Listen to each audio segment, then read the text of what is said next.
Well, hey, friends. It has been a minute or maybe an hour, or actually, it's probably been like a week to be realistic. But hey, good afternoon, good morning, good evening, or good tomorrow, or whatever it might be. I'm awesome. That's not what I meant to say, but that's just what came out. But just in case you were wondering, I'm doing awesome. I have my friend Stephen Alls with me today, and we're going to talk about maturing, growing in the prophetic, all that sort of stuff, encourage some people. Anyways, let's not waste any time. Let's go. Whatever it is that God has put on your life, I'm telling you right now, by the Spirit of the Lord, that you are not done, that you have not been passed over, and that there is still purpose and there is still destiny in your bones. If dry bones can live and become an army, those who which have flesh can rise up in their calling and their anointing and take on a new mantle. Most people are too busy complaining about in the position of where they're at, but it's the pressure that makes the diamond. It's the friction and being uncomfortable and the constant irritation that creates the pearl. I'd hate to be a pearl inside of a clam. Like constantly just, I'm agitated all the time. Oh, wait, now I'm a pearl. Clam, oyster, whatever. I ate SpongeBob. I don't know. But I do know that God wants to bring breakthrough in this hour. He wants to bring transformation in your life. You serve the God of breakthrough. That he has desired for you to be the head and not the tail. To be above and not beneath. That you should not want anything. Because he shall provide. Because he is your Father. And he says that his voice will go over. Well, so many people have already joined us. I think that's awesome. I always appreciate it. Listen, share the broadcast if you have not already. Like I said, I'm awesome. Steve, you can hear Steven already laughing in the background, so let's not waste any time. Let's bring in Mr. Stephen Alls. Mr. Stephen Alls, are you awesome? I'm just sitting next to awesome virtually on a screen. Me too. So, well, man, it seems like we haven't done this in a while. It's been a few weeks. Yeah, I think it has been a couple weeks, man. It has. I tried to say it was a minute, but maybe it was an hour. I don't know. But I lose track of time easily. So, dear Lord, help me. You know what I'm surprised I have not gotten a comment about yet? What's that? In that intro, I say I'm not SpongeBob. It's true. And I'm surprised no one has ever said anything about that. We could spin it in a redemptive prophetic way if you want. Well, I was talking about, how friction creates oysters or clams, and I was like, oyster, clam, whatever. I don't know. I'm not SpongeBob. So, but anyhow, man, how have you been over the last few weeks? I mean, granted, I got to see you, so Yeah. I was in Myrtle, so Yeah, that was fun, man. Getting a chance to hang out with everybody and spend some time it's just a cool boost. It's great to be able to hang out virtually and still, with the benefit of technology, talk to each other this way, but it's so much better when we can all sit in the same room and just engage and share and catch up. We were able to encourage a bunch of guys that were newbies this year, which was fun. yes, that was kind of awesome. that was the coolest time, just to see some of the new guys come in and experience. And you can tell, man, some of them are like, "What do you want from me?" Well, that was me the first year too. Was like, what do you want from me? Right. Like, why am I here? Where do I pay? Oh yeah. Well, in some sense, it just shows where we've come out of in that kind of networking. What can I mine out of you in the way of your talents, your strengths, your gifts to get me to the next level? Right. If I put your face next to me, will I get more views? Maybe I can, there's just all of that corporate style branding, marketing, networking, how to become more visible, how to be seen as more great. And so when you have guys that in the best way say, hey, look, we don't want to be your friend because of anything that you have. We honestly don't really care about what you've accomplished, where you've come from, what you're struggling with. We just simply want to hang out because we see the value of you as a person, and you being in our life makes us better. That's such a detox and a kind of liberating moment for people that have been used, especially in the name of the Lord, so many times throughout religious, structures. No, I absolutely get it and understand. It's like, and many people don't even know what we're actually talking about. That's the funny part. And so, thank God.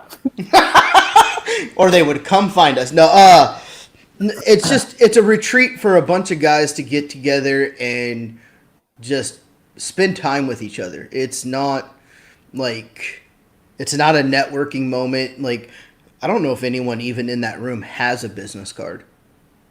Surely not anymore. So, I mean, it's so like no one's handing out business cards or anything like that. It's just awesome. And so, but yeah, it's just good times. It's like this. It is. But not virtual.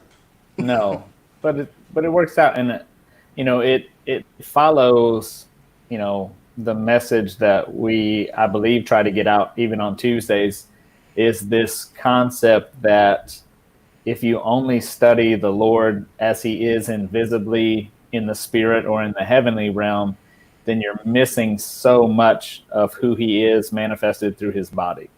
And, basically when it says that he's the head, right, it's like the reverse headless horseman. If you try to study the Lord invisibly without studying people, at best you're seeing him kind of from the neck up, but you're missing what the rest of his body is really looking like, what the potential is, what we can learn from him in the way of images and personalities, attributes, likenesses, man. And so it's just cool, to get into a group of diversity. There were so many people that came from so many different places, right? Right. And their experiences, their history, their stories and testimonies are things that I can walk away from and go, man, if those guys have been through that and I've been through this, then that means the Lord really uniquely walks with us in the midst of all the junk. Yeah. If I've learned anything, is that the Lord walks with us through the junk. Oh, absolutely. No matter what it is, or he's not afraid of it. Oh, no. He is not afraid of our junk. He's not afraid of our messes. He's also not afraid of the fact that we said, hey, let's talk about this before the broadcast. And then in the broadcast, we completely change a different direction. But he's not afraid of like the mess. Like I think he clearly, I always go back to that. Like I noticed like when you really only have like I have one message, the goodness of God, and I just have like 38 perspectives of the goodness of God. Right. But so like to me, there's always these like I always feel like I'm in the same scriptures over and over, but those same scriptures like keep expounding each time, and so like I think about like God is clearly not afraid of our mess, and we see that in Genesis right when the fall happens. Right. Because it wasn't God who pulled away. It was Adam and Eve who went and hid. Right. So Adam and Eve go left and the Lord comes right in. Right. Which shows the trade. The trade is the thinking that you're missing something, right? Mm-hmm. So they decided to eat of the fruit because they thought they were missing out on something, or the Lord was holding out on them. Wow. Right? And as soon as they take the fruit, now they know they're missing something that they used to have. Mm. And as soon as they realized that they were missing something, like you said, they are the ones that pulled away and hid, because now they all of a sudden realized we just took the bait thinking he was holding back or holding out on us, we actually traded what he had for us for something so much less. Wow. But imagine, let me throw you this question out while you're trying to catch up on some comments there. What if we were less uptight about the progress we feel like we are making individually, and certainly if we were less uptight about the flaws or the shortcomings or the weaknesses that we see in the people around us that we're in relationship with? What if we were less uptight about that stuff? If we were less uptight about it, here's the funny part. I think if we were less uptight about it, we would probably be easier on ourselves. Absolutely. Because it goes right hand in hand to me with our, like, if you love your neighbors, you love yourself. But if you're, like, not loving your neighbor, where's the issue really lying? Yeah. You know, and that's like, if you're not having that grace, that same mercy for your neighbor, you're probably not having it for yourself. But also on the reverse side of that is we go, oh, this person's this person's that, and I'm like, you recognize that, right? It's that weird dichotomy of that whole equation of realizing that, like, God is super merciful for us. And I've had actually a few of those conversations in the last couple of days with, like, he's gentle towards us. He's not harsh on us as we seem to think. Right. And we're actually more hard on ourselves than he is. And it's like I have a buddy of mine, and I'm like, dude, think of one of your kids as a toddler. When they're learning to walk, are you like, oh, you fell, blah blah blah, so on and so forth, or do you cheer them on for trying? Absolutely. And I know we've talked about that, is how, like, we tend to grade ourselves in this interesting perspective that we and it's different than the way the Lord actually looks at it. Oh gosh, man. I mean, he just doesn't keep a record the same way that we keep a record. The way he grades things versus the way that we grade things are so different. Right. Mm-hmm. But so let's put it into perspective of speaking prophetically or releasing prophetic words over people, right? Right. If in this context, if in the parable, we still act like the vineyard keeper that when he sees tares getting sown into the seeds, we want to go rip it out. Right? But we already know that the vineyard owner or the Lord tries to say, hey, look, don't worry about it. We know there's mixture in there. We know that some tares have been sown in. But let's wait till it grows up to maturity so we can see accurately what's what, so that when the tares get plucked out, it doesn't damage the fruitfulness or the seed of what's good in that same ground. Mm-hmm. Now think about how that applies to our own life. How many times do we see a tare and we do whatever it takes to try to rid ourselves of that tare, thereby damaging the fruitfulness of what the Lord has for us in that season? Because we're so concerned that if we don't get this tare out, we're not going to be able to live our number one destiny with the Lord. Listen, I gotta reach my calling, okay? Right. I gotta reach for it. I gotta get it. I gotta have it. And we're constantly pursuing, this. It's almost like we're, like, chasing this dream type figment of our imagination of, like, it's, if we're not pursuing the person who's calling us, we're going to miss the calling altogether. Yeah, we're not. And the calling is to be with him anyways. Right. If we spend, if you spend, it would be like getting ready for a very important event, right? A wedding, a graduation, something significant, right? And you spend your entire day preparing to look just so, to rid yourself of any blemishes, right? You're trying to do all of this stuff your way because you still feel like in this one moment it's going to dictate whether you receive approval or not. Right? But the beautiful thing, like when we see in Esther, we see that Esther paid attention to what the eunuch told her to do, right? During her 6 months of preparation, it says that she listened to what the eunuch suggested, what he asked her to do, the way that he told her to prepare, because the eunuch knew what the king desired or what found favor with the king more than anybody else in that room. And that's what the Spirit is wanting and trying to do with us. I promise you, if the Holy Spirit is not working on it with you, you don't want to be working on it. Right? Well, because then you're sorry. No, go ahead. We should call this interrupted with Wesley, or interrupted by Wesley.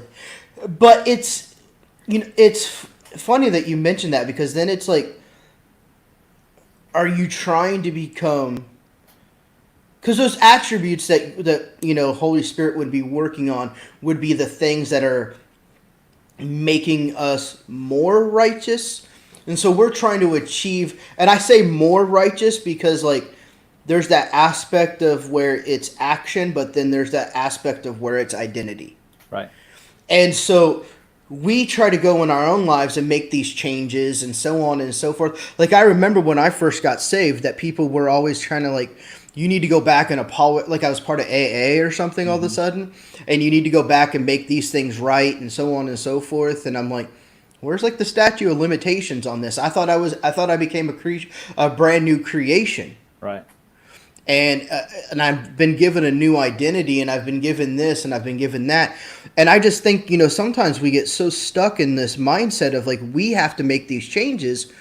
But if we are the one making those changes, is it really going to be fruit that lasts? No, it's behavior modification. It's sin consciousness, sin management. You are one of the few people I've ever heard refer back to sin management, because that's what I've always called it. It's just basically we're not teaching fleeing from sin. We're teaching how to manage sin. Right. Right, because we all have an acceptable level that we can hold internally and still skate through to be used by the Lord. Mm-hmm. That's it has. We may ruin some things here today. The reality is like you could be full blown completely wherever, and the Lord will still use you. Right. He might do it just to show you, one, he's the Lord and he does what he wants, but he also may use you through like showing other people to kind of get over themselves. Yeah. Oh, absolutely, man. I mean, Jonah is one of the weirdest books in the Bible, right? So you have a guy who stays ticked off, right? He tries to flee. He tries to run away. Right now, I'm an advocate for good character. I'm an advocate for integrity, but you have to get started walking with the Lord where you are. Yeah. Right. So we don't ever want to stay there. We want to, over the course of our life, from the moment that we accept Him in, the fullness of the Godhead is now deposited inside spiritually. Right. But it takes the rest of our life to let Him out more efficiently. Right. Because we still have those. Somebody posted it earlier, which I love, which is kind of the Old Testament side of Isaiah 55. His ways are not our ways. His thoughts are not our thoughts, right? Right. And that is absolutely the truth. The way that He thinks is not the way that we think here. Yeah. Right. But then Paul gives us this beautiful invitation in the New Testament that says, but we now have the mind of Christ. Right? Yeah. But the mind of Christ still isn't here. It's here because it says that as a man thinks in his heart, that's who he is. And man, for someone like me who has an overactive mind, it is such an encouragement that the Lord doesn't judge me or grade me according to the torment and the accusation and the thoughts and all the things that happen here, but it's according to what He sees going on here. The thoughts which is so weird because you can have thoughts here that completely contradict the thoughts that you're having here, right? And Yeah. and if you're not careful, you'll take on the shame, you'll take on the condemnation, you'll take on the fear, you'll take on the greed or the envy or the jealousy or whatever comes at you, you'll take it here, and he's still grading you according to what's going on here, which is so fascinating because it's Jonah, right? Jonah, he gets swallowed up, he tries to run, he realizes he can't run. So in the belly of the whale, he makes this vow, basically, if you get me out of this mess, I'll do what you told me to do in the first place, right? And then start of chapter 3, he gets spit up, and this beautiful verse comes out, and it says, and the Lord came to Jonah a second time. And that is, I mean, you could put my name in there and put like 75th time. Right. Right. And what I even really like about that is in where it talks about, like, if you deliver me, and he actually says, my life is in Sheol. And that's the Old Testament Hebrew understanding. My life is in hell. Right. I'm going through it right now. Mm-hmm. And if you would deliver me, I will go back to what it is that I said I would do. Right. And there's been how many times have we heard stories that God's always heard those prayers. He's not gonna fulfill that prayer. Here he did with Jonah, saying, all right, I'll deliver you. Let's see what happens. Right. So then he goes and he's obedient, but he's not happy about it.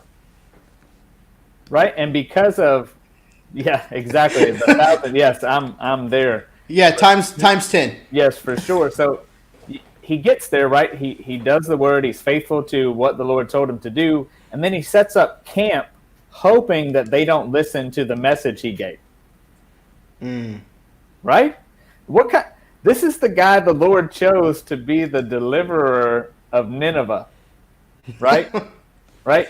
But if you go back, you see that I believe it's in 2 Kings, the only other time that there's a reference to Jonah, it is in this time where he's seeing this carnage and this oppression that's happening with the Israelites, with his people, right? And it says that the Lord looked out and had compassion because it was like, sheep without a shepherd, or like children without fathers, right? And so he sees that the Lord in his life, there's a spot where his nation is going through trouble, hardship, adversity, and he sees the Lord respond in a way that because they had bad leaders and because they had bad kings that were leading them away from the Lord still had compassion on those people because they were like sheep without a good shepherd, right? So he sees that in a portion of his life, but now he sees that, people from Nineveh, that, these are guys that have mistreated his people. They are not friendly people. These are not nice people.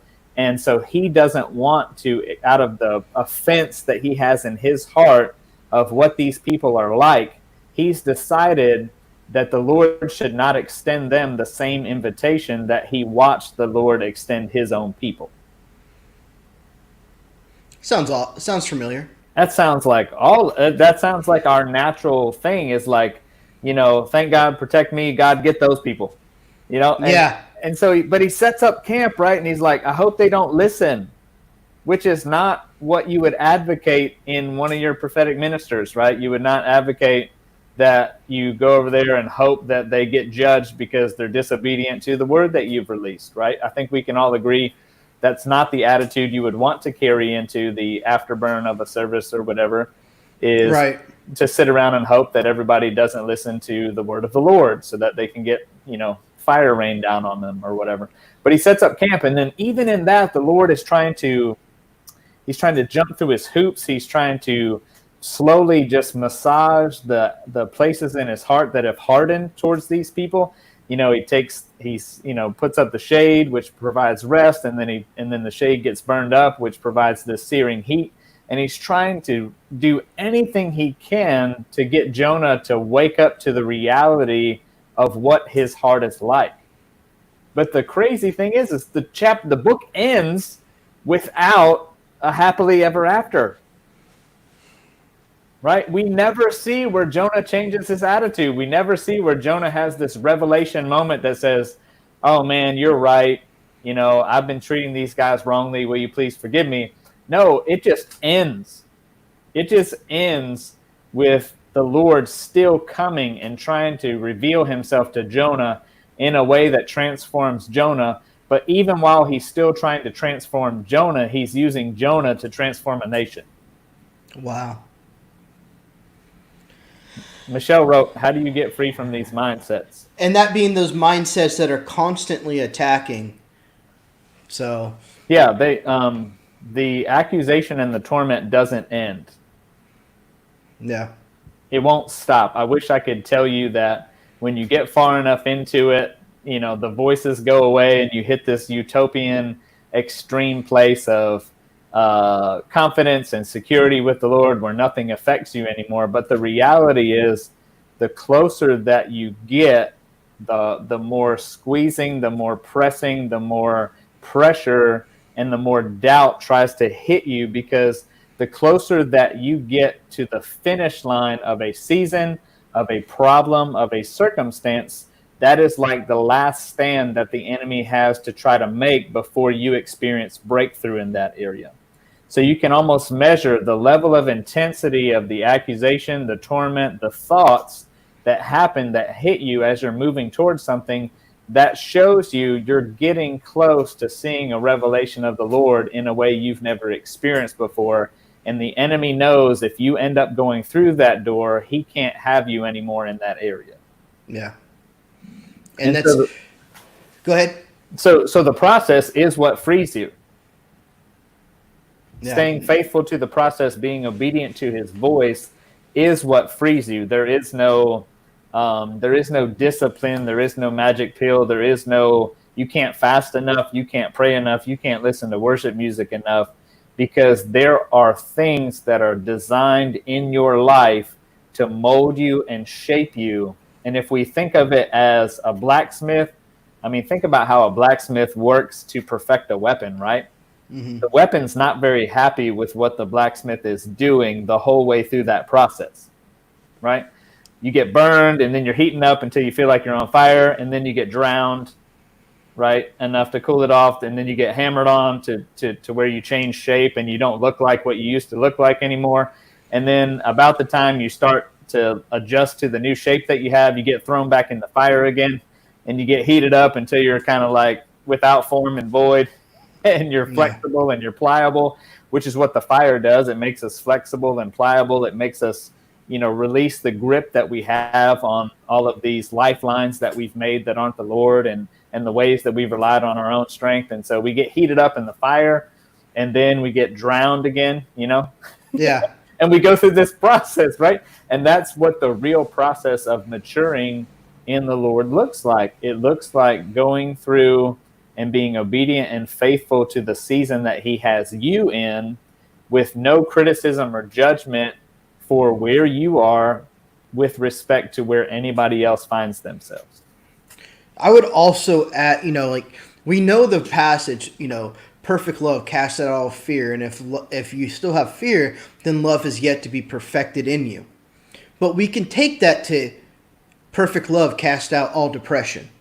Right. Perfect love cast out all anxiety. Right. Perfect love cast out X, Y, or Z. And so it got to a point where the Lord eventually said, why don't you just put it like this? If there's anything about you that is contradictory to the divine identity that I'm putting in you, love will come and eradicate that thing. Right. But that's a process that we have to go through. And that's a process that we have, we are so end goal event oriented that we often get so focused on the end thing that we don't realize that actually the Lord is more in the process than he is in the end. That's how faith is built. That's how all these things are built. So when you go through that process and those thoughts from the enemy come, or the thoughts from yourself, whichever way you want to look at this, you can go, no, these are not true. Right. Which you get more proficient at recognizing them, right? So maturing, even as maturing in hearing his voice, maturing in walking in the Spirit, whatever context or term you want to use, maturing and growing in that place is you never actually arrive, right? Yeah. But you don't go down as far on those rabbit trails that used to lead you astray. Yeah. Right? So maybe something that took you out 3 years ago, right? You went all the way down that path, right? And you had to come around and it took you a while and you made it back. Well, just because you conquered it at that time doesn't mean that you're never going to face it again. In fact, the fact that you conquered it probably sets up the fact that sometime in the future, it's going to come back around and see if you're still willing to stand in the victory that the Lord has provided for you and that you've walked out in your life, right? So, but there's a familiar place that comes eventually. There's a sensitivity that comes where when you fall into a ditch on this side and then you end up falling into a ditch on the other side, then you start to realize, well, at least I found the ditches, right? So I know I can't go any farther this way. I know I can't go any farther this way. And slowly but surely you end up finding that spot in the Lord, your sweet spot, your lane with the Lord. But it doesn't come just by, man, I heard from the Lord and now I'm walking on the straight and narrow path, right? No, it's, man, I went 5 steps down this rabbit trail 2 years ago, but on my second step down that time, this last month, I caught myself. That's progress. It's not that you no longer make mistakes. It's that you more quickly recognize the unique traps or the way the enemy tries to get you distracted from his voice leading you in your life. You want to start on that one that you just posted up? Well, that was a great segue into it without even knowing. Rowdy asks, which I love the name, and a guy that I've connected with a little bit here in the Shreveports. Is he down there? He's in Texas, but he works over here in the ports. Cool. Why isn't there a port? Anyways, but this is what goes through my head. The whole time you're talking about going through that process, and I'll tie it back into this. Is I'm sitting there thinking of that whole conversation between Shrek and Donkey, where an ogre has layers, but he says ogres are like onions. Yes. But every layer is the same. But the thing is every layer might be the same. However, the more layers you pull back, the smaller the onion gets. And the more times that you go around that mountain, the more times you go around through that life lesson, the less you actually have to go around. Mm-hmm. And so to tie it in with something that I've learned about the prophetic that I didn't know at first is that God would speak to me through Shrek. Right. Like we get so like, and there's a part of me where I say that jokingly, and there's a part of me where I say this very, very seriously, is I've learned that God is speaking through so many things and will use just about any avenue that you allow him to speak to you through. And that could be worship music. It could also be like, say you're over at the gym and, and they're playing what would be considered not worship music. Right. But God can still speak through that. I've heard God speak to me through Phil Collins. I don't even listen to Phil Collins. Like, what I mean by I don't listen to Phil Collins, it's just not my choice of music. Yeah, but I've woke up, Zephaniah 3:17, I'm the Lord God in your midst, I will, quiet you, sing over you. And I woke up hearing the Lord singing over me, Phil Collins. Mm-hmm. And I'm like, what in the world? But it was speaking to a situation in my life for that season. And so one thing I would, to put it in a nutshell, is that I've learned he's spoken to me. I love this. Exhibit A. That's great. But so one thing I've learned about the prophetic is that God is not like, if he'll speak through a donkey, think about that. He'll speak through a donkey. He'll use all the other avenues in between. Maybe you don't have a donkey around you. You know, like I don't live anywhere near a donkey that I know of. Mm-hmm. But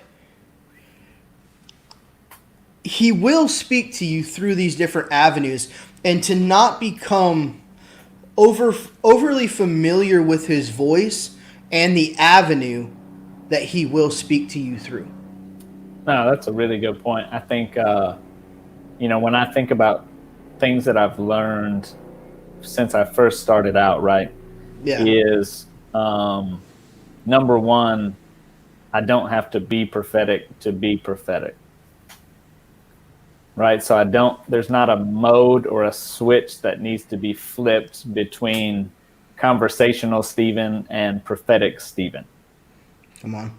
Right? Or graphic designer Wes and prophetic graphic designer Wes. Right? I prefer prophetic entrepreneur Wes. The only reason that we put titles or ascribe the God card to something is out of an insecurity that us without the God label won't be enough. Come on. That right there. So there are so many things that I do now. I will share prophetic words now that I don't couch as, hey, I'm about to be prophetic. Oh, I love doing. I literally just had a conversation with a mutual friend of ours, and I was like, you don't have to set it up as a prophetic word. Right. You could literally just go, hey, blah, blah, blah. Oh, absolutely. And I'm not even I'm not trying to discern.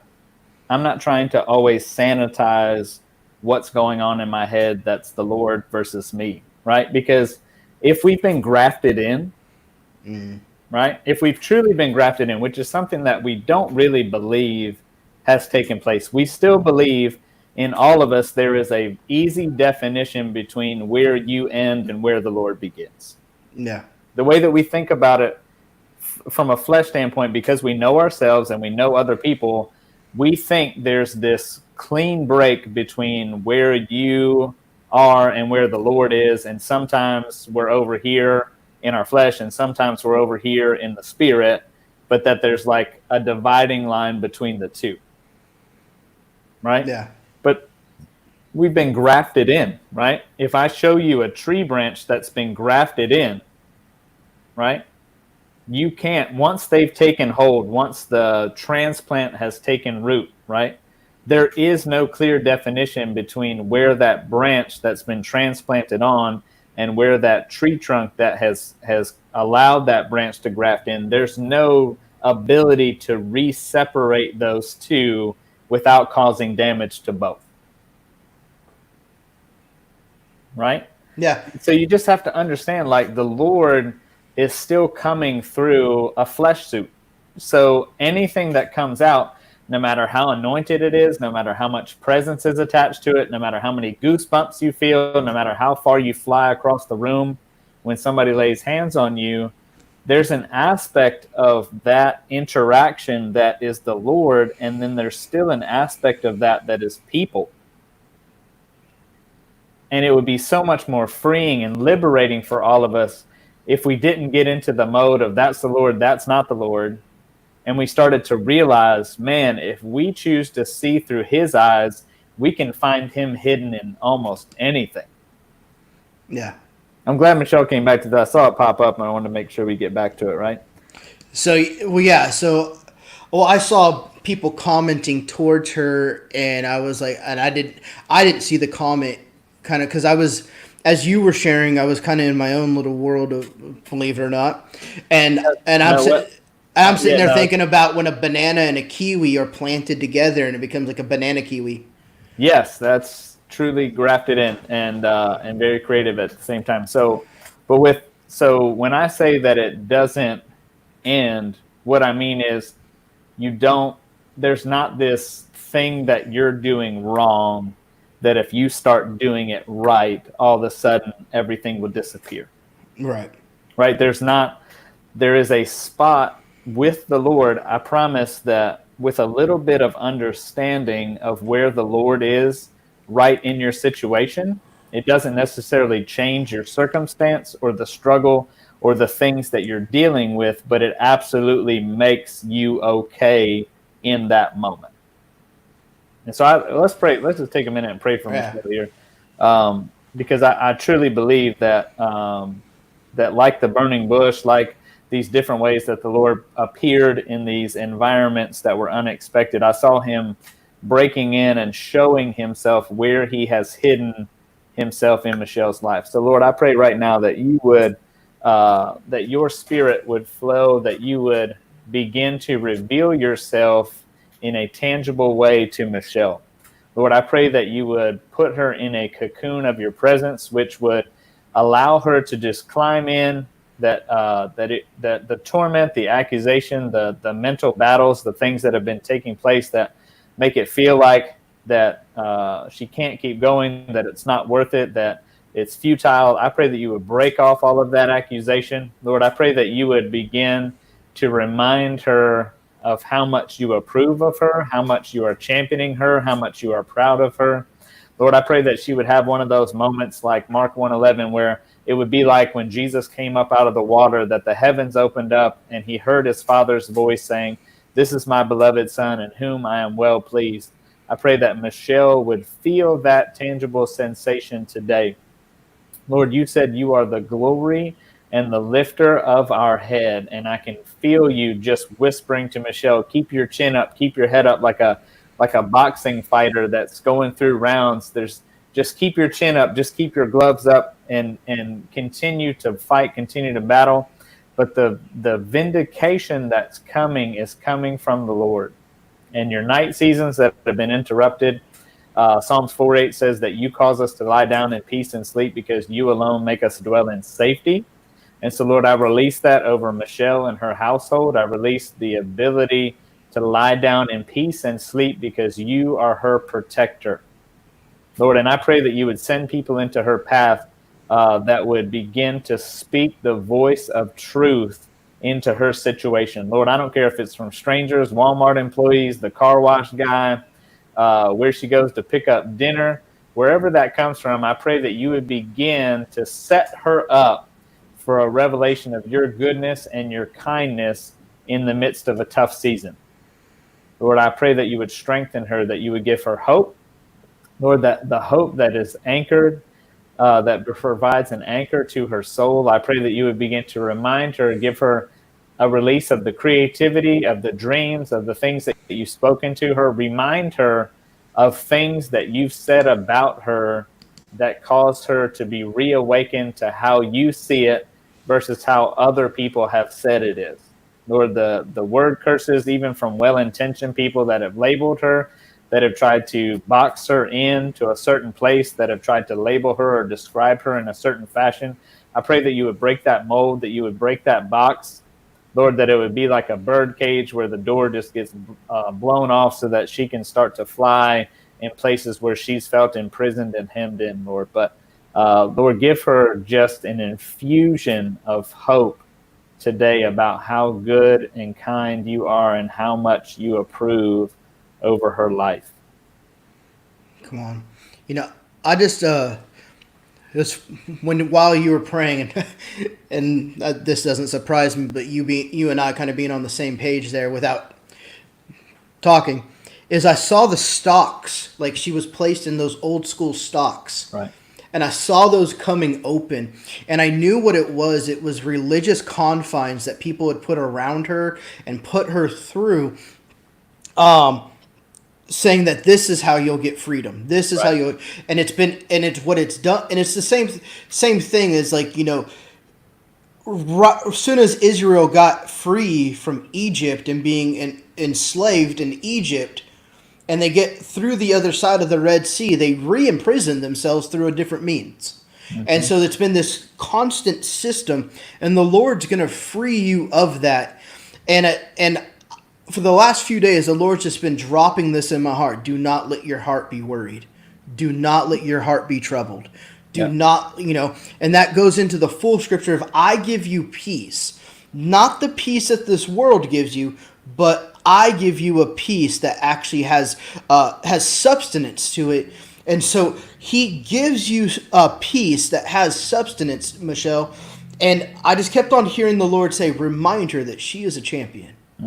Absolutely. That she is a champion, that she is victorious, that she is someone that I love wholeheartedly, and that I am with her. That I am with her.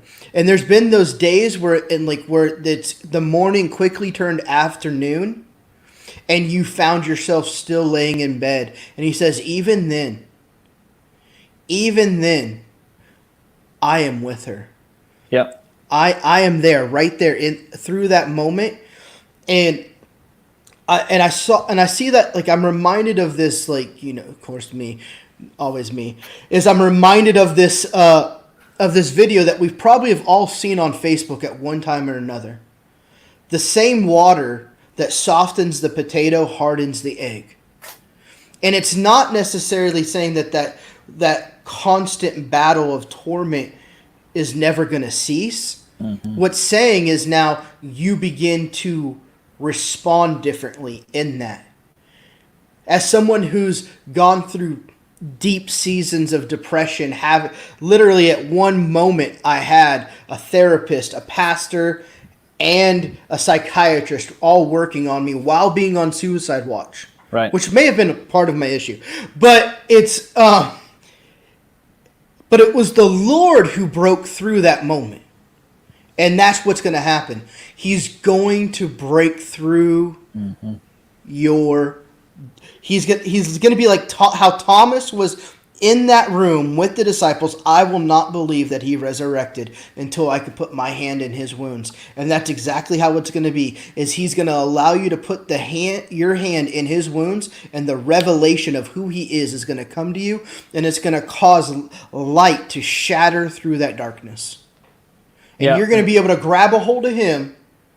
So even when the thoughts and all that sort of stuff come, you can go, no, this is where I stand.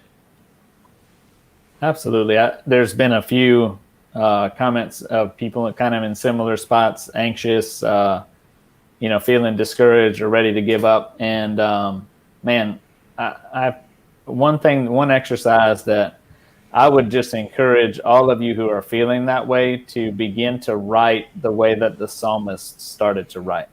It's a fantastic exercise I promise if you put it on paper, it doesn't make it more real and the Lord doesn't get offended. Yeah.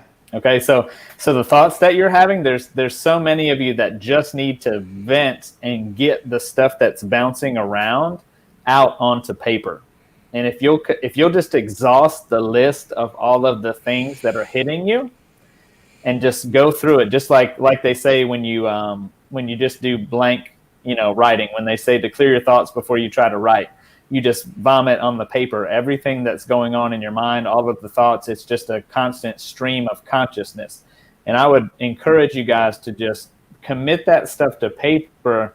And then once you've exhausted that torment side and you feel all of that stuff, then go back like they do in the Psalms and go back and go, in spite of what I'm feeling right here, in spite of what I'm hearing, what I'm being accused of, this is what the Lord says to be true about me. And if you'll start to combat the lies with the truth of what the Word has spoken over you, what we have spoken over you, what other people have shared about you, then what you'll find is it's not like an instantaneous process. This is something that takes discipline and obedience to be willing to go through these exercises. But what you'll end up finding is over time, less things will go on this side because you'll more easily recognize them as a lie from the enemy. Mm-hmm. And it takes time to establish new thought processes in your mind. There are very scientific, natural timelines of how many times you have to do something to establish a new habit, how long it takes to rewire your brain from something that has been a familiar pathway for you. And this is the exact same thing. This is choosing to believe what the Lord says about you in spite of what your circumstances say is true. And there is no magic pill to not experience adversity or trouble anymore. The Lord promises is that in this world you will have trouble, but be encouraged. I have overcome. And so anytime that you feel like you're being overcome, you've just simply lost sight of where the Lord is overcoming in your life.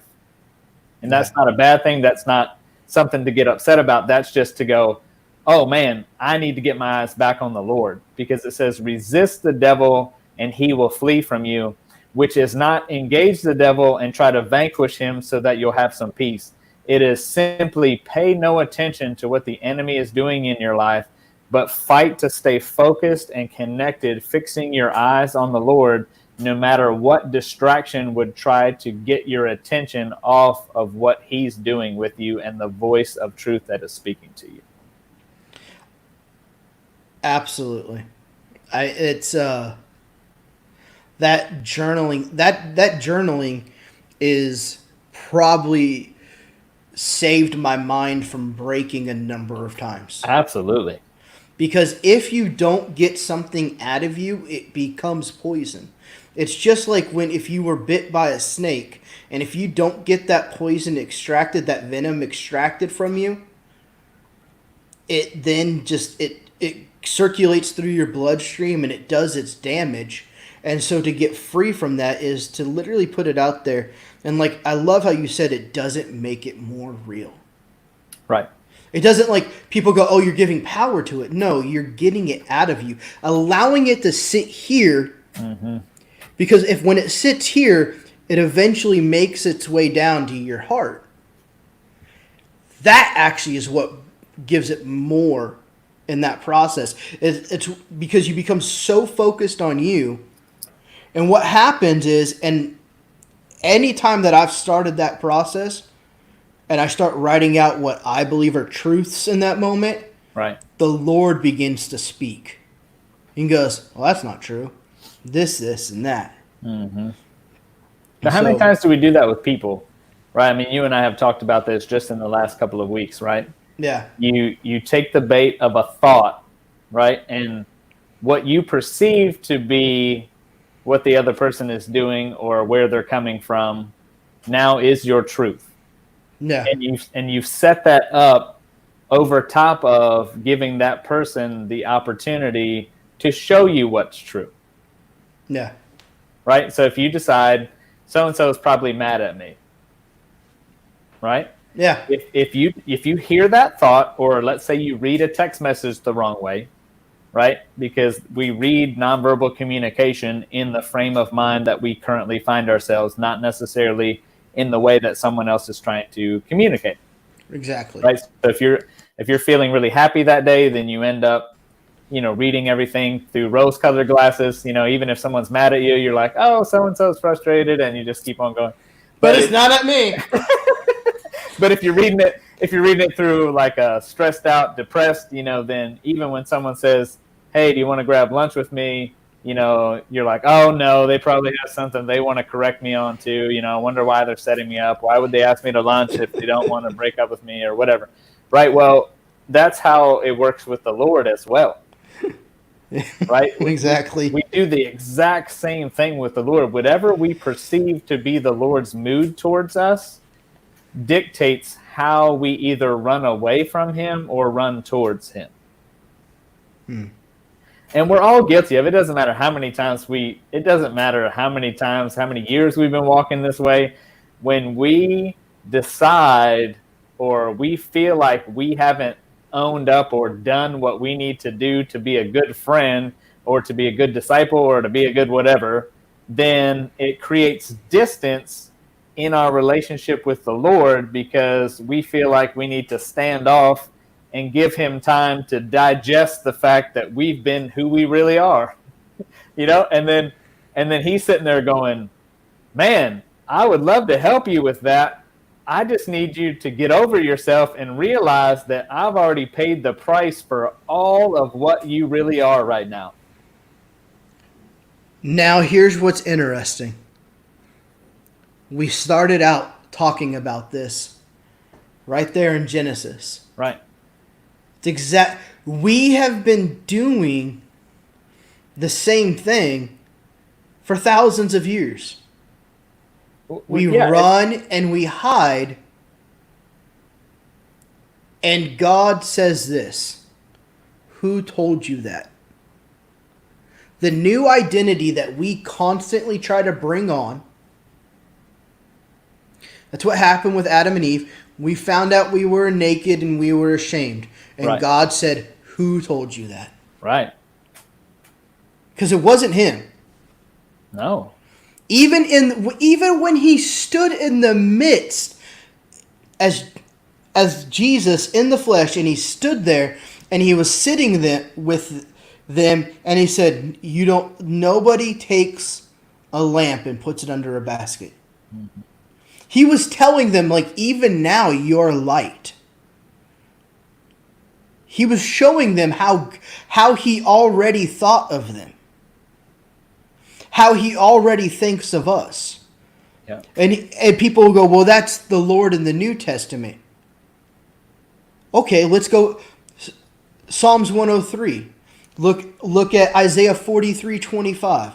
Look at, shortly after that, because it's the passage that everybody says that your sin separates you from God. But it literally starts out by saying, the Lord's arm is not too short to save you, but you have done this.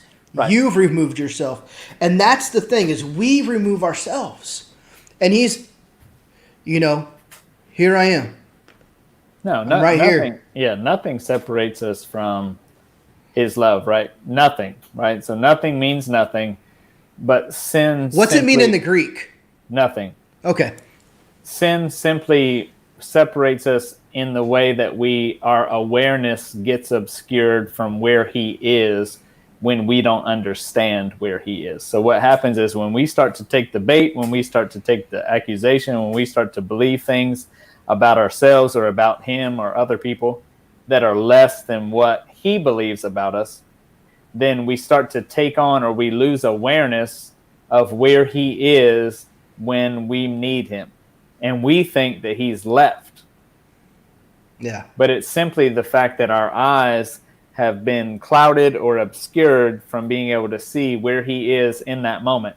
And sometimes it's simply just because we've never seen him show up in that area before.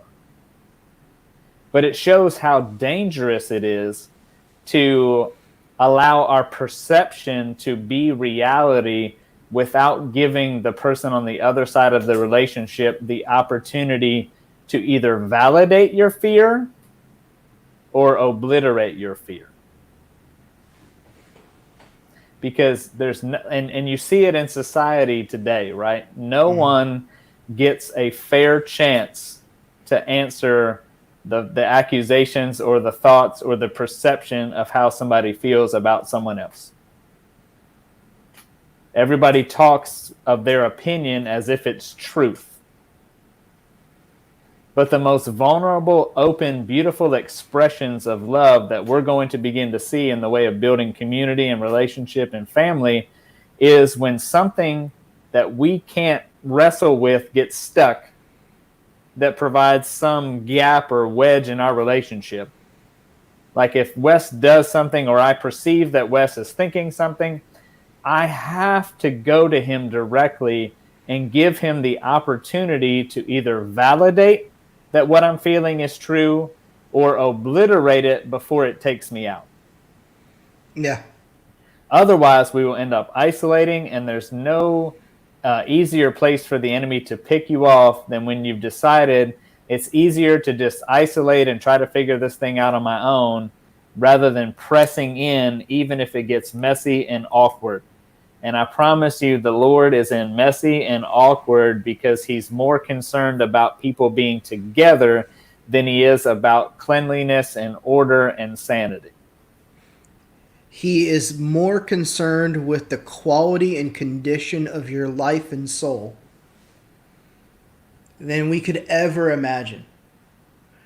He's more concerned about the condition and the quality of your soul than he is about your calling, whatever that might be. Yeah, he's willing for you to have to die in order for me to give a revelation of his love. Yeah. And vice versa, right? That's the beauty. This is what this is what's so fantastic about our opportunity, the limited time that we're here on the earth.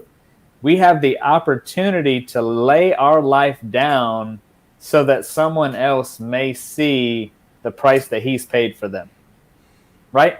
We get to participate not only in the power of his resurrection, but the fellowship of his sufferings, loving our life not unto death, to where when we capture this, then it causes us to go, man, if that person needs somebody to jump on a sword in order to see who the Lord is, let me be the guy that does that.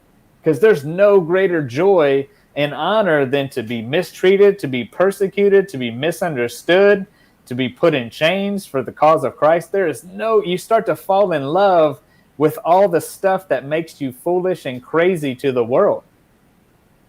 I don't know if you had a chance to listen at all Sunday, but I talked a little bit about bus tracks, man. I have thrown myself under the bus by making my own mistakes and you said bus tracks, and I just instantly imagine you out at a bus stop handing out tracks. No, not those kind of tracks. I didn't get that far in the message. I only got like 20 minutes in. The tracks of a bus, right? So I have become intimately familiar with being thrown under the bus. Got you. I have thrown myself under the bus by being dumb like Joseph, and telling everybody, how great I'm going to be, and you need to bow down and awesome. Recognize. Yeah, you can start off like I'm awesome. And so I've ended up under the bus that way. I've had other people throw me under the bus, so that they could look better, or, because they didn't want to take the heat, But at this stage in my life, I am happy to be the guy that gets thrown under the bus if it means that someone else gets a revelation of who he is. Yeah. Right? Because I know what bus tracks feel like. They're not going to kill me. They're not that much fun, but it's worth it. And every time that I look back and see the scars, I see the pain, I see the heartache, I see the discouragement, I can look back with the benefit of hindsight like Joseph and say, man, God has been working good things through it all. Yeah. And so for me, I'm like, I'm willing to be foolish and be, this guy that, hey, if somebody needs to, sign me up. I even joked that, if on social media these days, that if I just need to post something inflammatory as like a target so everybody can vent their accusations and frustrations at the beginning of the day and then live a joyful, peaceful life because they've already checked that, inflammatory box for the morning, I'm in. Whatever I can do to help you live an easier, closer to the Lord life. If we need to vent the judgment and the criticism first thing in the morning at 6:30, I'll post something crazy. Everybody can get mad at it, and then we can go on and purge and live a more joyful life because we've already corrected someone for the day. It doesn't even matter. Like whatever we need to do to get this lesson, that laying aside our judgments, our criticisms, our evaluations, our comparisons, because we're all on a unique path with the Lord, and it is dangerous if we start to, devalue our own walk or devalue someone else's walk based on external indicators that we think show us what's what. Welcome to my TED Talk. Man, Brad mentioned something, and it was one of those moments that it could easily turned into its own message on Sunday, where basically that love, even love for one another, has become an endangered species. Oh, absolutely. And I was expecting the message to turn at that moment too, just sharp left. Even though that went right. Anyways, that's really where we're at, is it's more now than ever time to love. And and part of that is learning. It's an interesting, it's like tension on a guitar. You have you have a couple different tuning points. And if you don't have the tension, it doesn't make music. Right. And so you have this one spot where it's like, really got to, preface others. But you're going to love people to the extent you love yourself. Mm-hmm. And so we got to start allowing the Lord to show us love so that we can become, saturated in that love. And then in turn, we begin to love one another greater. Yeah. Yeah. And we begin to preface one another because we begin seeing how the Lord does it with us. And I believe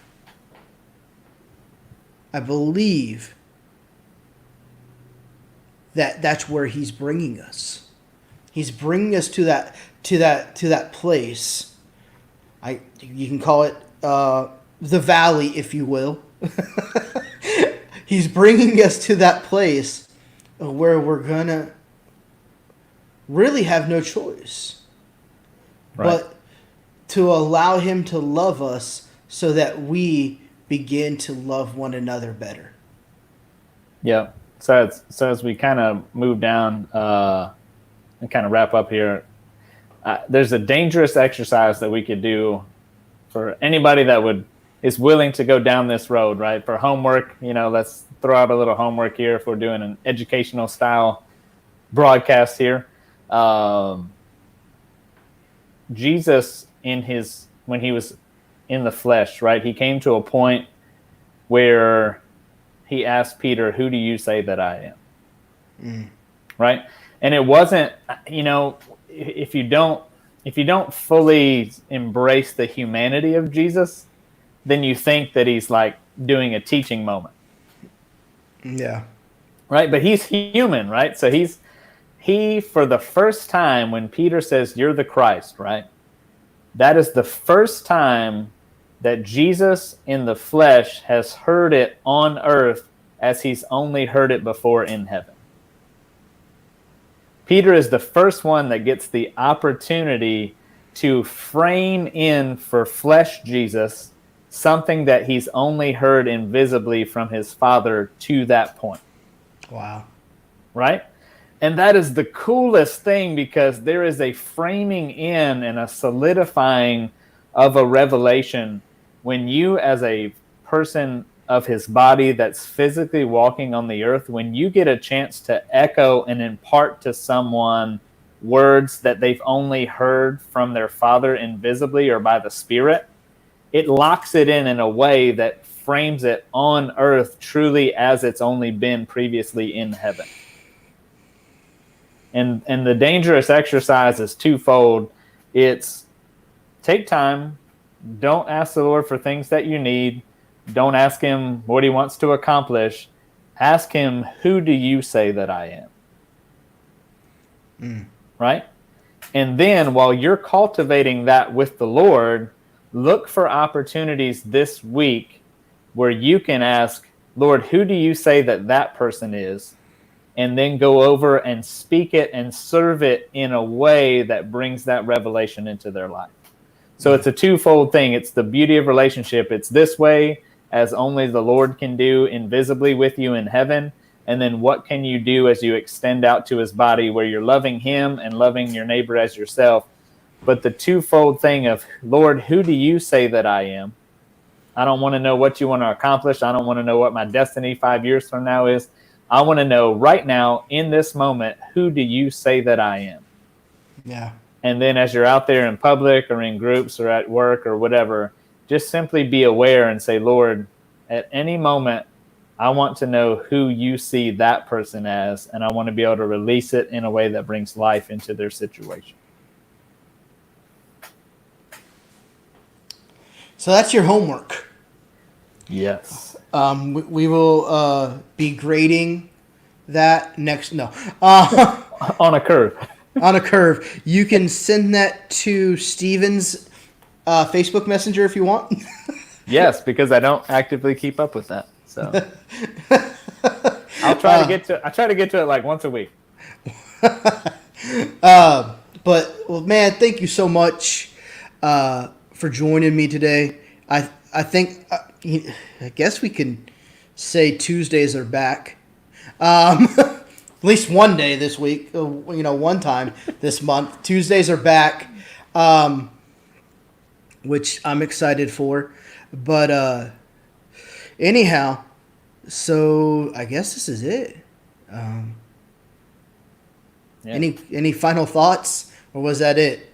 No, man, that's it. I always enjoy hanging out. Thank you to everybody who long suffers with us in order to get through these things.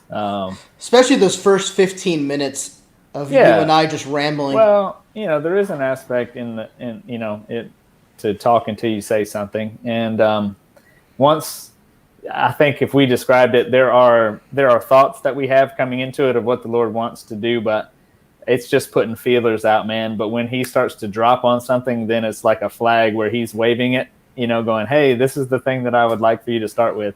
And once you go down that path, then you're off to the races. But this is just, you come in, you're open to what the Lord wants to do. It says that you make your plans, but He directs your steps, and I promise you that He has obliterated some of my best laid plans in order to do whatever He wants to do. And so you guys just get to kind of get a sneak peek of what that looks like. Yeah, because I mean, we start out with an idea, and then that's about it. Yeah, but it's friendship and it's relationship, and it's knowing that you and I are going the same direction, and the hungry people that jump on with this, man, there's such a synergy that comes where you can feel the Spirit get excited because we want to pursue Him and know Him better than we did yesterday. Absolutely.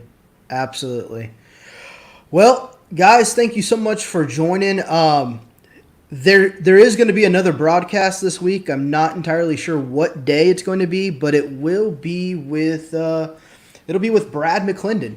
So we're going to hop on here later this week, and so be on the lookout for that. If you're not following the Love Speaks page, please choose to do so. That way you can get notifications for when that stuff is happening. Anyways, you guys have a wonderful day, and God bless. See you guys.